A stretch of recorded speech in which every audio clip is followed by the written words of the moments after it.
దోసలోకి పూరీలోకి the best combination Bombay chutney. మరి సింపుల్గా ఎలా చేయాలో ఈ వీడియోలో తెలుసుకుందాం. ఒక బౌల్ తీసుకొని కొద్దిగా ఆయిల్ వేసుకొని మినపప్పు, కొద్దిగా పోపు దినుసుల్ని వేసుకొని అవి కొంచెం ఫ్రై అయిన తర్వాత సన్నగా తరిగిన పచ్చిమిరపకాయలు, కరివేపాకు వేసుకొని అది కొంచెం కుక్ అయిన తర్వాత ఆలూని కూడా వేసుకొని యాడ్ చేయండి. తర్వాత ఒక బౌల్ తీసుకొని కొద్దిగా శనగపిండి, దానికి సరిపడా వాటర్ని యాడ్ చేసి ఈ కన్సిస్టెన్సీ వరకు కలుపుకొని ఉండలు లేకుండా పక్కన పెట్టుకోండి.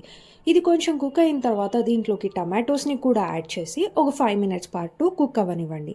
తర్వాత సరిపడా పసుపు, కొద్దిగా జింజర్ గార్లిక్ పేస్ట్, ఉప్పు, దాంతోపాటు ధనియాల పొడి ఇవి వేసి మిక్స్ చేసి ఒక 5 మినిట్స్ అయిన తర్వాత దీనికి సరిపడా వాటర్ని యాడ్ చేసుకోండి. ఈ వాటర్ కన్సిస్టెన్సీ అనేది మనం లూజ్గా కావాలా థిక్గా కావాలా బట్టి యాడ్ చేసుకోవాలి. ఇది కొంచెం బాయిల్ అవుతున్నప్పుడు ఇందాక కలిపిన శనగపిండి మిశ్రమాన్ని వేసుకొని కొంచెం కుక్ అవ్వనివ్వండి. బబుల్స్ వచ్చిన తర్వాత ఆఫ్